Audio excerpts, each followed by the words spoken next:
네, 오늘 두 부서가 수련회를 가니까 그냥 그리고 또 이렇게 보조교사로 같이 많이 따라가고 이러다 보니까 이렇게 우리 친구들이 많이 없네요. 하지만 우리가 또 한꺼번에 함께 또 열정을 가지고 예배 드릴 수 있었으면 좋겠습니다. 저희가 목요일부터 토요일까지 어저께까지 저희가 같이 수련회를 다녀왔어요. 그리고 수련회 주제는 뭐였냐면 청춘이었습니다. 청춘. 청춘. 수련회를 다녀오시면서 우리 주제가 청춘이었어 뭐 이러시는 분들도 있을 수 있는데, 그래서 그 청춘이라고 하는 주제로 저희가 이렇게 같이 나눴는데요. 이 청춘이라고 하는 이 뜻은 10대 후반부터 20대를 걸쳐서 30대까지 그 젊음을 가지고 있는, 푸를 청에 봄춘자리에서 푸른 봄 이런 뜻인데, 그렇게 푸른 봄처럼 싱그러운 그 젊음을 가진 사람들을 가지고 뭐라고 얘기하냐면 청춘이라고 얘기를 합니다. 민태원님의 그 청춘 예찬이라고 하는 수필이 있어요. 되게 유명한 수필이거든요. 저희 때는 이거를 자주 배웠어요. 교과서에서도 배우고 자주 배웠는데 혹시 그걸 들어보셨는지 모르겠는데 이렇게 시작이 됩니다. 이 앞문구는 되게 많이 들어보셨을 것 같아요. 청춘, 이는 듣기만 하여도 가슴이 설레는 말이다. 청춘, 너의 두 손을 가슴에 대고 물방울과 같은 심장의 고동을 들어보라. 청춘의 피는 끓는다. 끓는 피에 뛰노는 심장은 거선의 기관같이 힘있다. 큰 배의 기관같이. 이것이다. 인류의 역사를 꾸며내려온 동력은 바로 이것이다. 이성은 투명하되 얼음과 같으며 지혜는 날카로우나 갑속에 든 칼이다. 청춘의 끓는 피가 아니더면 인간이 얼마나 쓸쓸하랴. 얼음에 쌓인 만물은 죽음이 있을 뿐이다. 이게 전반기에 나오는 이 수필의 부분인데요. 청춘, 이는 듣기만 하여도 가슴이 설레는 말이다. 여러분 그렇죠? 청춘이라는 말만 들어도 물론 여러 가지 얘기가 있습니다만 그 단어 자체가 주는 그 강렬함, 싱그러움, 뭔가 벅차고 힘있고 두근두근거린 그런 느낌이 있죠. 그래서 이 수필에서도 보면 청춘은 뜨거운 피다 이렇게 얘기를 합니다. 청춘은 동력이다 이렇게 얘기를 하고, 청춘은 커다란 배를 움직이는 그 기관실과 같은 엔진의 거대한 힘과 같은 것이 바로 청춘이다 이렇게 얘기를 합니다. 그래서 청춘은 뜨겁고 힘이 있다라고 얘기를 합니다. 그럼 청춘은 왜 그 젊은 사람들은 뜨겁고 힘이 있을까요? 이 10대 후반부터 20대를 거쳐 살아가는 이 사람들은 다들 어떠냐면 무엇이든지 도전하고자 하는 마음들이 있어요. 도전하고자 하고, 그리고 무엇인가 새로운 이상, 뭔가 좀 더 좋은 것을 만들어내고자 하는 그런 마음들이 있죠. 그래서 청춘을 보고 그 청춘의 시대를 살아가는 사람들에게는 무엇이 있다라고 얘기하냐면, 요즘 많이 듣는 얘기, 요즘엔 좀 근데 이게 좀 안 좋은 의미로 많이 떨어져 가지고 그런데, 청춘들은 열정이 있다라고 얘기를 해요. 요즘에 열정 얘기가 좀 불편한데, 왜냐하면 열정페이 얘기가 너무 많이 나와가지고 열정하면 뭔가 이 안 되는 걸 대기하면서 힘든 것도 참고 견뎌야만 하는 어떤 그런 식으로 많이 얘기가 돼서 그렇습니다만, 원래 열정이라는 말은 그런 게 아니에요. 가슴에 타오르는 뜨거운 생각, 가슴에서 넘쳐나는 뭔가 뜨거운 감정, 그게 바로 열정이라는 거죠. 그렇다면 여러분, 열정이 있어서 청년들이 뜨겁다라고 얘기하는데, 그렇다면 열정이라는 것은 무엇일까요? 그리고 열정이라는 것은 어디에서부터 나오는 걸까요? 열정이라는 것은 내가 가장 사랑하는 일을 이루고자 할 때서 마음에서부터 나오는 거예요. 나에게 가장 소중하고 내가 가장 바라는 것을 현실로 이루어내려고 할 때, 거기에서부터 나오는 감정이 바로 열정이다라고 하는 거죠. 사랑하는 것을 이루고자 할 때, 어떤 물건을 정말 간절히 소유하고자 할 때, 사랑하는 사람을 나랑 사랑하는 사람으로 정말 만들고 싶을 때, 아니면 내가 어떤 목적을 가지고 그 목적을 이루기 위해서 열심히 무엇인가 해나갈 때, 나로 하여금 스스로 나를 박차게 해서 나를 때려서라도 그 목적 앞으로 나아가게 하는 그 뜨거운 감정이 바로 열정이라고 한다는 거죠. 근데 그것은 그냥 생기는 게 아니라 내가 간절히 원하는 그 무엇인가를 이루려고 할 때 생긴다는 겁니다. 그렇기에 그 열정은 마음의 소리예요. 제가 이 마음의 소리라는 거 할 때마다 이 조석 씨의 그 웹툰이 생각나가지고 자꾸 웃음이 나오는데, 마음의 소리라는 것은 내가 들을 수 있는 나의 가장 진실한 이야기라는 거죠. 진실한 소리. 그래서 열정은 내 안에서 솟아나오는 그 진실한 소리입니다. 내가 뭘 원하는지 알고 있어요. 왜냐하면 그걸 내가 원하는 걸, 그 가장 생각하는 걸 생각할 때마다 마음이 흥분되고 마음이 기뻐지고 즐거워지거든요. 제가 수련회 가서 이 얘기를 하면서 그 제가 사랑하는 취미 생활에 대해서 얘기를 한 적이 있어요. 비비탄 나은한 총, 그 블로우백 되는 이 모형 총이 있는데, 제가 이걸 중학교 때부터 진짜 사랑했거든요. 근데 그걸 제가 34살 돼서 샀어요. 중학교 때부터 못 사다가. 34살 돼서 샀다가 제가 이 얘기하니까 우리 친구들이 다 웃더라고요. 34살 돼서 사고서는 너무 좋아서 그걸 밤에 잘 때 끌어안고 잤어요. 그리고 너무 좋고, 그래서 여기는 아니지만 먼저 교회에서 교회 사무실로 들고 가서 목사님들 사이에서 막 제가 자랑했어요. 이거 멋있죠? 막 이러면서 막 같이 쏴보고. 34살짜리가. 근데 너무 좋아서 진짜 그걸 제가 한 일주일 이상 밤에 끌어안고 잤는 것 같아요. 너무 갖고 싶었거든요. 근데 그러하게 그렇게 무엇인가 내가 정말 사랑하고 좋아하고 끔찍하게 정말 갖고 싶어하는 그런 것들에 대해서 느끼는 감정, 그래서 그걸 꼭 이루고자 하는 그 감정이 바로 열정입니다. 그래서 이 열정은 마음의 소리이면서 어떻게 만들어낼 수 있는 게 아니에요. 내가 인위적으로 만들어낼 수 있는 게 열정이 아니라는 거죠. 자연스럽게 내 마음에서 솟구쳐 나오는 거예요. 그런데 요즘에 청년들에게 계속 열정을 가져라, 열정을 가져라 이렇게 얘기를 하잖아요. 그죠? 그러니까 이 열정을 가지라는 말에 의해서 우리가 되게 힘이 드는 이유는 뭐냐면, 열정은 마음속에서 솟아나오는 건데 어디서 따로 가져올 수 있는 게 아니거든요. 내가 만들어낼 수 있는 게 아니거든요. 무엇인가 생각할 때 내가 소중한 걸, 내가 인생에 이루고 싶은 그 목표를 생각할 때 그냥 자연스럽게 내 마음에서 나오는 건데, 그런 거랑은 상관없이 무엇이든지 열심히 해라 라는 이런 의미로 너는 열정이 없어 이렇게 얘기를 해버리는 겁니다. 그래서 그 말이 되게 힘이 들고 상처가 되는 거죠. 아무 것에 대해서 열정을 가지고 더 열심히 해라 그렇게 얘기를 해버리니까요.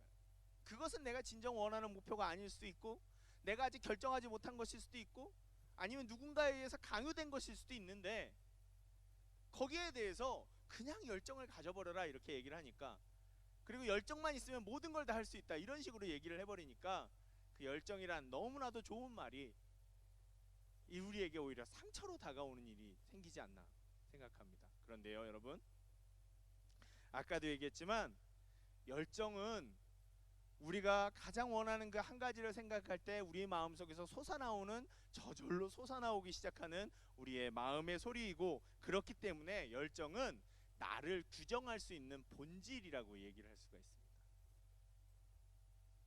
그렇다면 목사님, 왜 열정이 왜 청춘의 삶에 더 많이 있나요? 왜 젊은 시절에 더 열정이 있다라고 얘기를 하나요? 나이 든 사람도 열정이 있을 수 있잖아요. 맞아요. 나이 든 사람도 열정이 있을 수 있습니다. 그런데 왜 더 이 젊은 시절에 우리에게 더 뜨거운 열정이 많이 있냐 하면요, 사람이 나이 들어서 좀 더 많이 살다 보면 어떻게 되냐면, 살다 보면 현실의 벽에 부딪히게 돼 있어요. 현실의 벽에 부딪히면 그걸 내가 넘을 수 없다 생각되면 어떻게 돼요? 좌절이 되죠. 내가 생각만으로는 되지 않는구나 이런 생각이 드는 거예요. 나 어렸을 때는 뭐든지 다 할 수 있을 것 같았는데, 나이 들어 살아보니까 한 해 한 해 현실이라는 걸 겪어보다 보니까 이게 아니구나, 현실의 벽은 너무 높고 내가 마음만 먹는다고 되는 게 아니구나 라는 생각을 하게 됩니다. 그러다 보면 무엇인가 갈망하던, 그 목표에 대해서 갈망하던 마음들이 조금씩 사그러들기 시작해요. 그래서 좀 더 나이 들고 더 많은 경험을 하고 더 현실의 벽에 부딪히고, 그 현실의 벽 때문에 좀 더 많은 좌절을 하다 보면 그 열정이 나도 모르게 사그러들기 시작합니다. 무엇인가 갈망하는 마음은 없어지고, 그 내가 정작 원하던 것은 없어지고, 그저 현실에 부딪히는, 살기에 급급해지는 그런 상황들이 우리에게 오기 때문인 거죠. 꿈은 저기로 머리를 가버리고, 그래서 우리 안에 들끓던 그 열정도, 무엇인가 내가 다 해낼 수 있을 것 같던 그 열정들도 사라지기 시작하는 거죠. 어쩌면 우리 청년들이 지금 이 열정보다, 열정이 없어진, 무엇인가 더 이렇게 침잠해지고 더 힘있게 동력 있게 살아가는 그 삶이 없어지는 이유는 이미 여러분들이 그 경쟁으로 통한 현실의 벽이라는 게, 내가 열정만으로는 되지 않는구나 라고 하는 그 경쟁으로 인한 현실의 벽이라는 게 너무 크다라고 느껴버렸기 때문일 수도 있어요. 하지만 좀 더 제가 여러분들에게 항상 말씀드리고 있는 것은, 여러분들에게 열정이라는 것이 마음속에서 솟아나오지 않는 이유, 그리고 누군가에게 강요당하고 있는 이유는 그것이 여러분들이 진짜로 마음속에서 원하는 일들을 잘 찾지 못하고 있기 때문이라는 거죠. 그래서 여러분, 제가 여러분들에게 청춘의 삶을 살기 위해 열정을 가져야 하고, 그 열정을 우리가 마음속에서 샘솟게 할 수 있는 방법은 다른 것이 아니라 여러분들이 진정 원하는 삶을 살으라는 거예요. 남이 말하는 삶이 아니라, 남이 얘기하는 편안한 삶과, 남이 얘기하는 안전한 삶과, 다른 사람들이 얘기하는 안전하고 안정된 그런 삶을 얘기하는 게 아니라, 그래서 이 길이 옳겠다라고 얘기하는 것이 아니라 여러분들이 진정 원하는 삶을 살으라는 겁니다. 나는 무엇을 원하는가? 나는 무엇을 원하는가? 그래서 그 순간을, 내가 무엇인가, 정말 내가 뭘 원하는가를 알고 그것을 내 마음의 삶의 결정으로, 삶의 방향으로 결정하게 되고 그것을 실현하기 위해서 움직이는 순간을 제가 수련회 때 이렇게 말씀드렸어요. 그걸 무슨 얘기라고 얘기하냐면 꿈을 꾼다라는 말로. 잘 때 꿈을 꾸는 게 아니라 내 마음의 방향을 결정하고 내가 정말 원하는 것은 이것이야 라고 하며 그걸 현실로 만들어내기 시작하는 노력을 시작하는 것이 바로 꿈을 꾼다라는 말로. 그래서 결국 다시 돌아가면, 청춘이 열정을 가지고 뜨거울 수 있는 이유는, 청춘인 이 시절에는 우리가 항상 꿈을 꾸기 때문인 거죠. 나는 이렇게 되고 싶어, 나는 이것을 이루고 싶어, 나는 이런 사람이 되고 싶어. 이 청춘 예찬, 아까 우리가 읽었던 이 청춘 예찬의 뒷부분에 가다 보면 어떤 이름이냐면, 청춘이 아름다운 이들은 그들에게 이상이 있기 때문이다 이렇게 얘기를 합니다. 이상, 아름다운, 다다를 수는 없지만 아름다운 그 어떤 것, 그 이상이 있어서 그 이상을 이루기 위해 열심히 노력하는 존재가 청춘이기 때문이다. 그렇습니다 여러분. 젊었을 때 우리의 특권은, 이 나이 때 우리가 가질 수 있는 특권은 바로 뭐냐면 꿈을 꾼다는 거예요. 나는 이런 사람이 되고 싶어, 나는 이런 것이 되고 싶어. 그래서 아까 말씀드렸지만 나이가 들어도 열정이 있는 사람들은 어떠냐면, 나이가 들어도 계속해서 그 꿈을 포기하지 않고 계속해서 꿈을 꾸는 사람들이에요. 계속해서 꿈을 꾸는 사람들은 그 마음속에 열정이 사그러들지 않습니다. 하지만 가다가 그 꿈을 잃어버리게 되는 순간, 그 목표를 상실하게 되는 순간부터 그 마음속에서는 열정이 사그러들기 시작하는 것이죠. 그래서 청년들은 꿈을 꿔야 돼요 여러분. 꿈을 꿉시다. 하고 싶은 것을 찾고, 그것이 될지 안 될지는 미리 생각하지 마세요. 그리고 하고 싶은 것을, 정말 마음속에 하고 싶은 것을 찾고, 주위의 환경과 사람들이 뭐라고 얘기하든 그게 된다 안 된다 얘기하든 그런 모든 얘기와 상관없이 내가 진짜로 하고 싶은 그 한 가지를 찾아요. 그리고 목마르게 꿈꾸기 시작하십시오. 나는 꼭 하고 싶어. 매일 아침마다 그것에 대해서 얘기하십시오. 그래서 어떤 사람들은 나의 삶의 이유, 내가 꿈꿀 수 있는 방법을 위해서 사명선언문을 만들으래요. 나의 인생의 사명선언문. 내가 어떻게 살 것인가, 나는 무엇을 위해 존재하고 나는 무엇을 위해 살아갈 것인가를 사명선언문을 만들어서 아침마다 읽으래요. 그러면 그 열정이 사그러들지 않고 내 인생의 방향을 잊어버리지 않을 수 있답니다. 어쨌거나 꿈이 있는 사람, 꿈을 꾸는 사람, 내 인생의 방향을 정한 사람들은 그 마음속에서 열정이 생기지 않을 수가 없어요. 오늘 우리가 이거 읽었던 본문에서도 이 사도 바울이라는 사람이 그렇게 열정적으로 신약 성경의 반 이상을 쓰고 몇십 년 동안 자기 인생을 통해서 선교 여행을 떠나고 그렇게 수많은 교회를 세우고 몇십 번 죽을 위기를 넘기면서도 계속해서 예수 그리스도를 전할 수 있었던 지금 이 갈라디아 사람들에게도 그렇게 열정적으로 얘기하고 있는 이유는 그 사람에게 꿈이 있었기 때문인 거죠.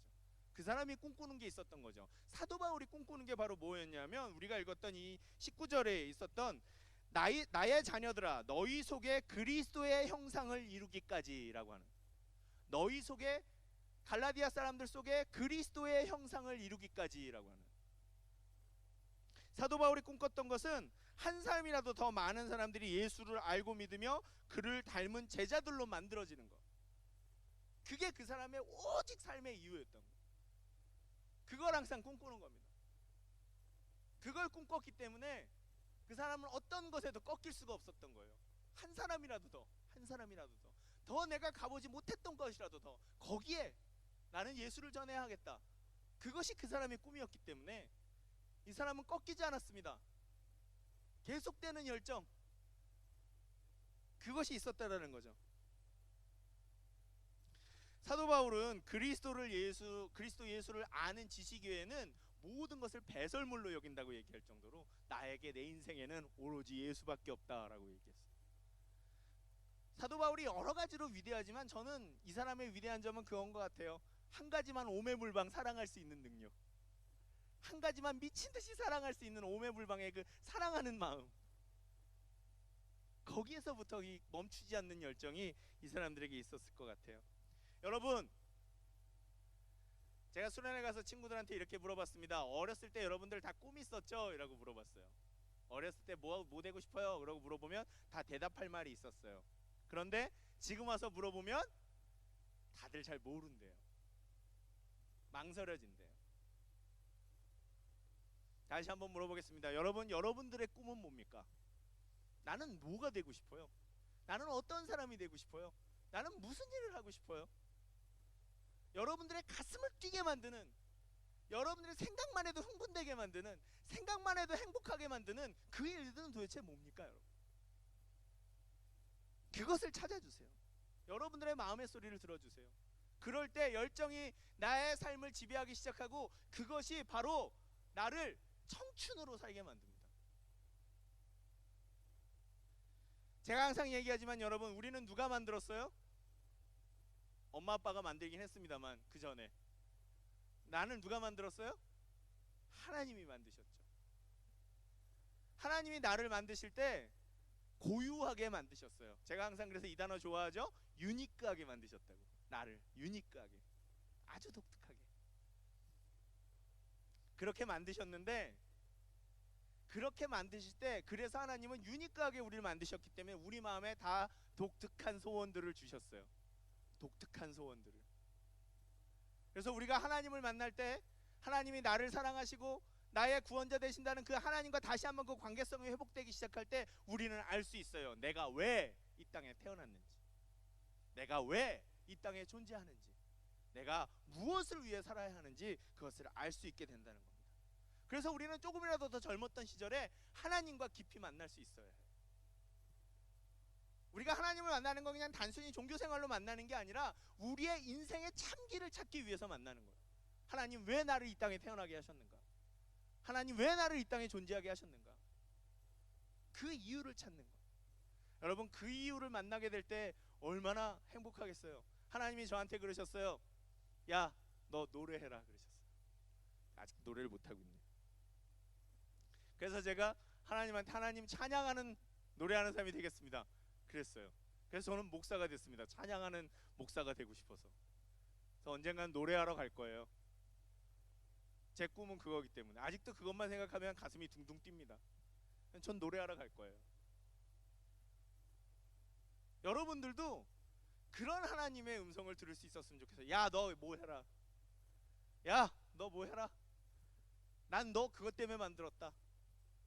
그것을 가슴 뛰게 만날 수 있는, 목마르게 만날 수 있는 여러분들이 됐으면 좋겠습니다. 그리고요 여러분,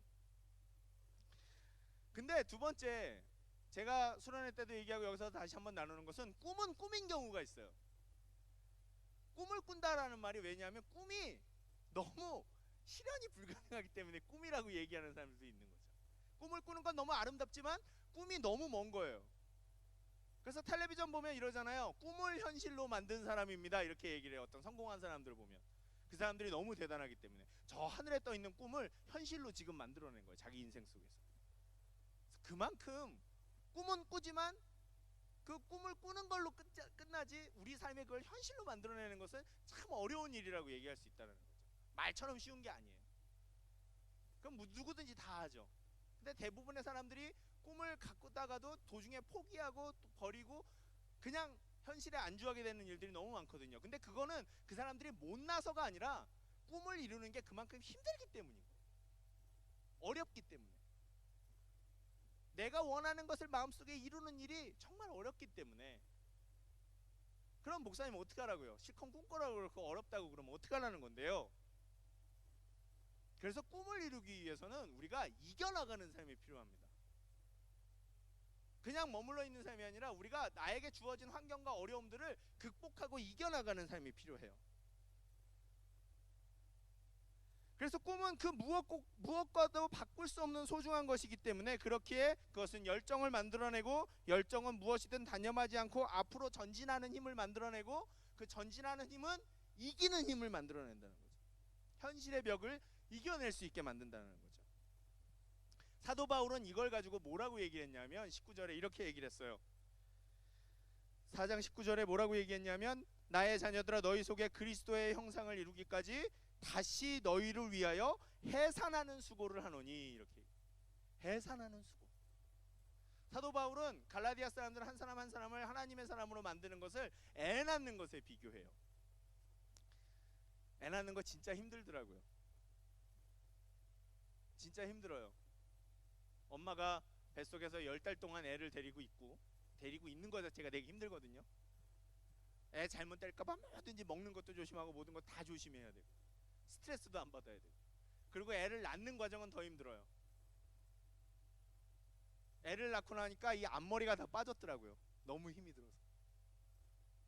애를 낳고 나면 온몸의 마디마디가 다 그냥 벌어진대요. 너무 힘들어서. 해산하는 수고. 그것은 어떤 것과도 비교될 수가 없죠. 보통 그렇게 얘기를 하더라고요. 남자들은 군대 간다고 그러면 여자들은 군대도 안 가지 그러면 여자들은 이렇게 얘기해요. 우리는 애 낳잖아 이렇게.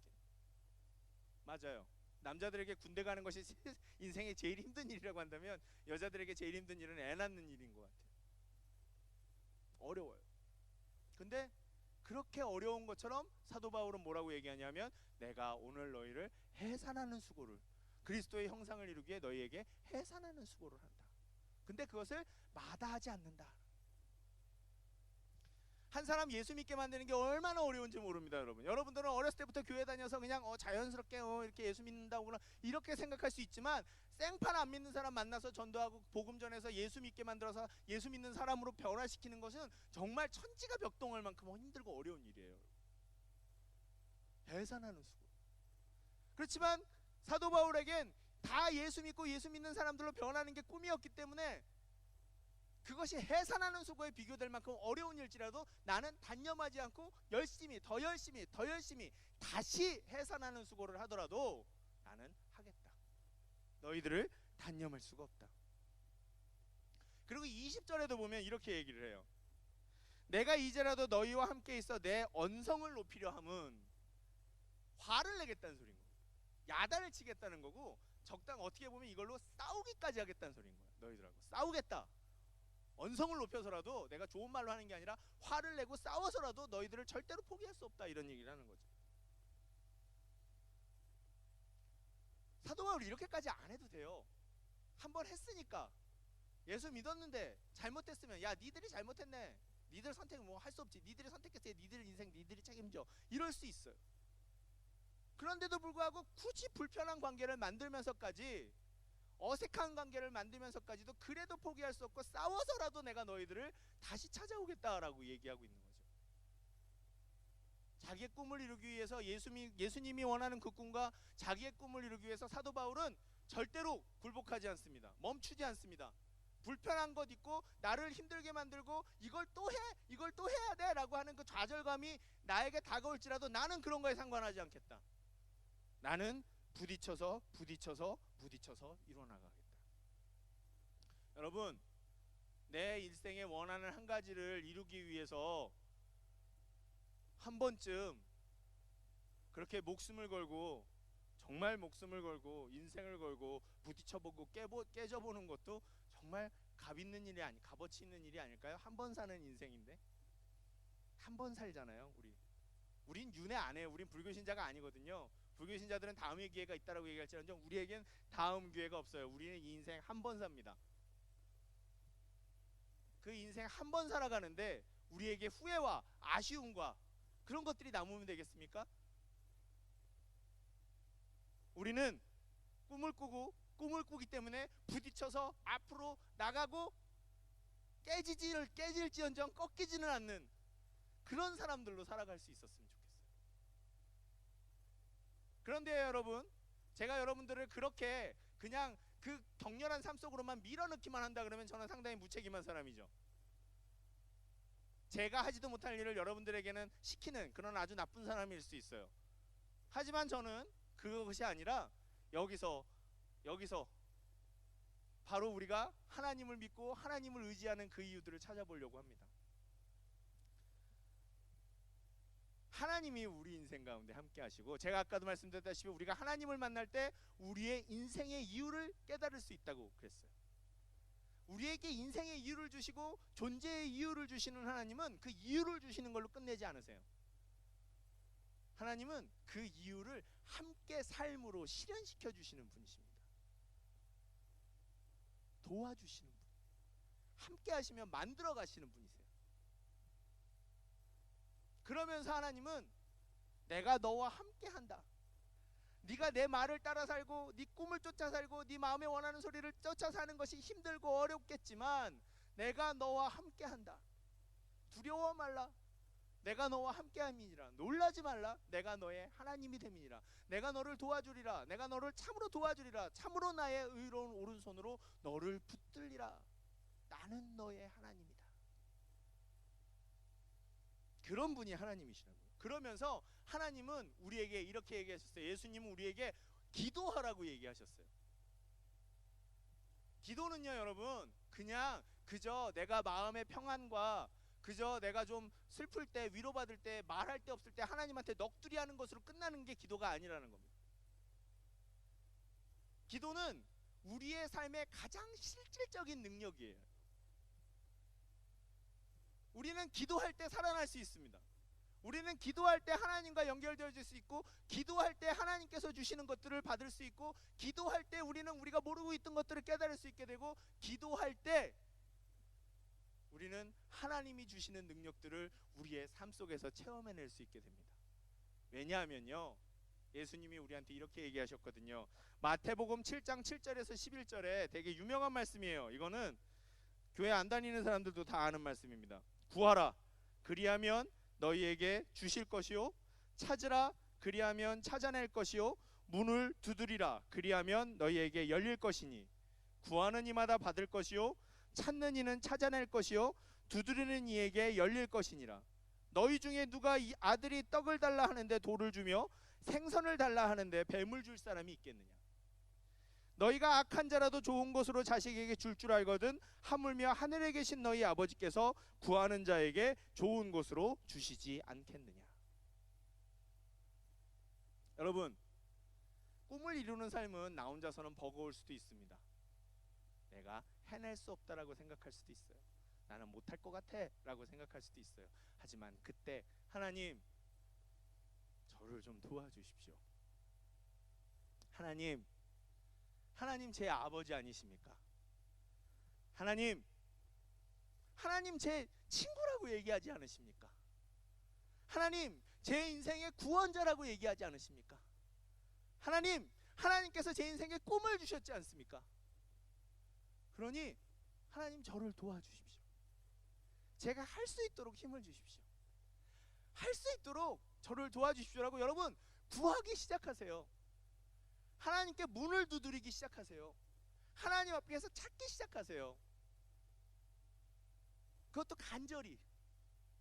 그냥 도와주면 도와주고 아니면 말고 아니면 딴 데서 방법을 한번 찾아보든가 어쩔 수 없지 못 도와주면 이거 말고 하나님 저를 도와주십시오.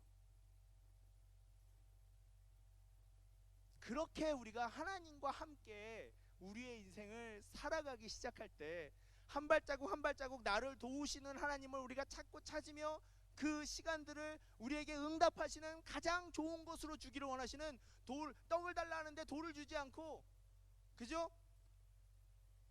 생선을 달라 하는데 뱀을 주지 않으시는 가장 좋은 것으로 우리에게 주기를 원하시는 우리의 하늘 아버지께서 우리의 인생 가운데 우리의 꿈을 이루시는 그 삶에 함께 하신다는 거죠. 여러분 생각해 보십시오. 내가 언젠가 내 꿈을 이루고 그 인생 가운데 함께 하시는 하나님을 정말 누군가에게 얘기할 수 있다면 내 인생 가운데 하나님이 이렇게 하셨습니다. 그래서 그 멀리만 있었던 꿈이 그 노력 가운데 그 하나님이 함께 하신 가운데 이렇게 이루어졌습니다 라고 누군가에게 얘기할 수 있게 된다면 그게 얼마나 행복한 일이겠어요. 여러분, 제가 종종 얘기하지 않습니까? 제가 목사 된 게 그냥 거저된 게 아니에요. 여러분, 하나님이 되게 해주셔서 된 거예요. 저 같은 사람이 무슨 목사입니까? 여러분, 여러분들이 보기에도 제가 좀 이상하잖아요, 그죠? 맨날 안녕하세요 뭐 이런 것만 하고 뭐 맨날 이렇게 춤추고 이상한 짓만 하고 뭔가 이게 트레디셔널한 목사님이 아니에요. 저는 목사 될 사람이 아니었다고요. 광대가 될 사람이었어요. 진짜로 광대가 천성인 사람이었어요. 웃기고 노래하고 춤추고. 그런데도 불구하고 저는 지금 여기서 목사로 예수님을 여러분들에게 함께하고 여러분들의 인생을 완성시킬 예수님을 전하고 있습니다. 저에겐 이게 얼마나 놀라운 일인지 몰라요. 제 인생이 여러분들에게 증거가 될 수 있었으면 좋겠습니다. 그러니 여러분, 우리가 작은 일에 좌절하지 맙시다. 이건 그냥 포기하지 말라는 얘기가 아니에요. 여러분, 희망 고문이 아니라고요. 우리가 작은 일에 좌절하지 말고 여러 가지 소리들을 좌절하지 맙시다.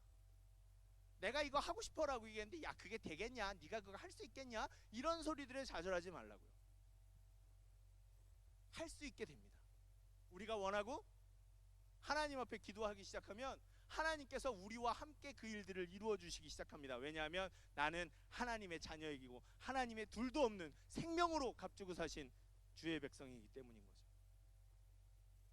그러니 여러분, 깨어납시다. 하나님께 대한 생각을 바꾸기 시작합시다. 하나님이 내 인생의 가장 강력한 도움이시고 가장 강력한 인도자이시고 가장 강력한 힘이시라는 것을 우리가 다시 한번 기억해냅시다. 그리고 그 하나님과 함께 뜨거운 삶을 살아보자고요. 죽을 때까지 청춘으로 한번 살아보자고요. 죽을 때까지 멈추지 않는 삶으로 살아가보자고요. 사도 바울은 그랬어요. 다 죽어가고 나이 들어서 힘도 없고 감옥에 갇혀 있으면서도 이렇게 얘기했습니다. 나는 아직도 잡은 줄로 여기지 아니하노니, 나는 아직도 잡은 줄로 여기지 아니하노니, 나는 뒤에 있는 것들은 모두 다 잊어버렸다. 얼마나 아름답습니까 여러분.